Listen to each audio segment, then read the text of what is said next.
지난 6월 2일 나사는 다음 10년간 진행할 새로운 태양계 탐사 계획 다빈치를 발표했습니다. 놀랍게도 이번에 발표한 이 미션의 행선지는 그간 별 관심을 받지 못하고 있던 금성인데요. 사실 금성은 오랫동안 제대로 된 탐사가 진행되지 못한 곳입니다. 너무나 두꺼운 이산화탄소 대기로 인해서 금성 표면의 대기압은 지구의 100배나 되죠. 게다가 이 두꺼운 대기로 인한 극악의 온실 효과로 인해서 금성 표면은 500도에 가까운 온도로 펄펄 끓고 있습니다. 겉으로 보기엔 뽀얀 피부를 갖고 밝게 빛나는 아름다운 행성 같지만 실상은 태양계에서 가장 끔찍한 불지옥 행성이라고 볼 수 있죠. 이런 끔찍한 환경에선 로봇 탐사선도 버티기 어렵습니다. 두꺼운 대기 속에 감춰진 금성의 민낯을 보기 위해서 실제로 금성 표면 위에 착륙을 시도한 적이 있기는 한데요. 1982년 당시 소련의 금성 탐사선 베네라호는 금성의 짙은 대기 속으로 들어갔고 고온 고압의 불지옥 표면에 안착했습니다. 하지만 로봇 탐사선도 그 혹독한 환경을 오래 버티지 못했고 57분이 흐른 뒤에 결국 신호가 끊어졌죠. 착륙선은 1시간도 되지 않는 그 짧은 시간 동안 주변 지역의 사진을 보내주었고 짙은 구름 속에 감춰져 있던 금성 표면의 모습을 어렴풋하게 전해주었습니다.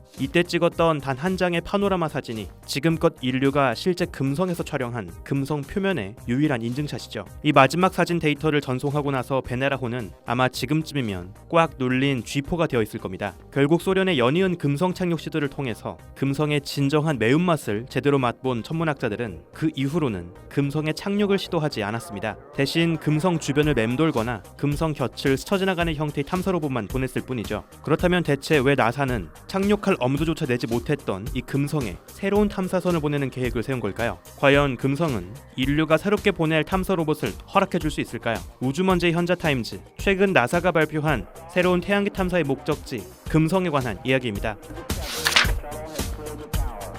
소련의 베네라 프로젝트 이후 천문학자들은 작전을 바꿔서 직접 불지옥의 구름 속으로 들어가는 대신 그 위에서 간접적인 표면을 촬영하는 기술을 사용하기로 합니다. 바로 구름을 투시해서 그 아래 숨어있는 지형을 파악할 수 있는 레이더 관측을 하는 것이었죠. 이후 1990년 금성 궤도선 마젤란호를 보냈고 그 구름 속에 숨어있던 표면의 역동적인 금성의 역사를 발굴할 수 있었습니다. 레이더 관측을 통해 확인된 금성 표면에선 꽤 많은 수의 운석 크레이터가 발견되었는데요. 아직 풍화되지 않고 남아있는 운석 구덩이들의 흔적은 그 지형이 상대적으로 어리다는 것을 의미합니다. 기존의 태양계 형성 모델에 따르면 금성도 지구처럼 약 46억 년 전에 만들어진 것으로 보이는데요. 마젤란의 관측 데이터를 바탕으로 파악된 이 크레이터들의 생성 시기는 대략 5억 년 전후입니다. 즉 최소한 그 이전에 금성의 표면을 매끈하게 한번 싹쓸이해서 표면을 말끔하게 다져주는 작용이 있었을 것이라고 추측할 수 있습니다. 이렇게 넓은 지역을 아울러서 표면을 새롭게 덮을 수 있는 작용이라면 마그마가 표면을 완전히 덮어버리는 화산 활동을 떠올릴 수 있습니다. 그리고 최근 이 금성의 표면에서 아직까지도 왕성하게 변화하고 있는 마그마의 화산 활동의 증거들이 발견되었죠. 2006년부터 금성 곁을 맴돌던 비너스 익스프레스 탐사선은 레이더로 금성 표면의 적외선 열 영상 지도를 그렸습니다. 특히 탐사 기간 초반에는 금성의 상층 대기에서 굉장히 높은 이산화황 성분을 검출했는데요. 이는 지구의 화산 활동에서 자주 검출되는 성분으로 비교적 최근까지 금성에서 화산이 폭발했었다는 증거가 될 수 있죠. 이후 2008년에서 2015년까지 탐사가 진행되는 동안 금성의 두 거대한 화산 오자산과 마트산 사이에 지각이 쩍 갈라진 틈을 발견하게 됩니다. 이 틈을 카니키카즈마 단층대라고 부르는데요. 놀랍게도 이 단층대 주변에서 온도가 아주 높은 열점이 4곳이 발견되었습니다. 다른 지각에 비해서 더 많은 열을 방출하는 이런 열점은 그 바로 아래 뜨거운 마그마가 활발하게 활동하고 있다는 것을 암시하죠. 지구의 경우 태평양 한가운데에서 아직도 활발하게 화산이 터지고 있는 하와이들의 섬들을 열점 활동의 근거로 볼 수 있습니다. 게다가 적외선 열 영상으로 확인한 금성 마그마의 분포는 매일매일 변화하고 있었고 그 온도도 계속 오르내리고 있었죠. 아직까지도 왕성하게 변화하고 활동하고 있는 금성 표면 그 바로 아래에서 화산이 살아있다는 확실한 증거가 될 수 있습니다.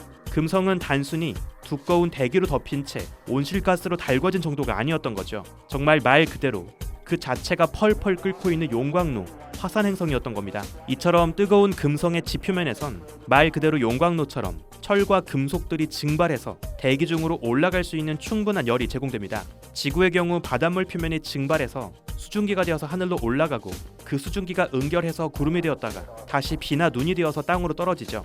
이와 같이 금성에서도 땅과 하늘을 오고 갈 수 있는 대기 순환 시스템이 존재합니다. 다만 금성의 경우 그 주인공이 물과 수증기가 아니라 펄펄 끓고 있는 금속, 바로 철 성분이라는 점이 다를 뿐이죠. 금성의 뜨거운 지표면에서 승화한 금속 성분은 상층 대기로 올라가면서 구름이 응결하듯 무거운 덩어리로 응축됩니다. 금성의 높은 하늘에서 무거워진 금속 성분은 마치 눈이 내리듯 금성의 지표면으로 다시 떨어지는데요. 금성에서 가장 높은 산꼭대기는 높이 11km의 맥스웰 산입니다. 이런 금성의 높게 솟은 산 꼭대기는 지표면에 비해서 훨씬 온도가 낮기 때문에 그 위에 떨어진 금속 성분들은 다시 승화하지 않고 그냥 그 꼭대기 위에 차곡차곡 쌓이게 됩니다. 마치 지구의 높은 산 꼭대기 위에 만년설이 하얗게 쌓이는 것처럼 금성의 화산 꼭대기에는 하늘에서 내린 철 눈이 소복하게 쌓여서 만년철을 이루고 있습니다. 게다가 최근 금성의 대기에서 생명 활동의 징후로 추정되는 흥미로운 성분 포스핀 분자가 검출되면서 어쩌면 금성의 대기 중에서 살고 있을지 모르는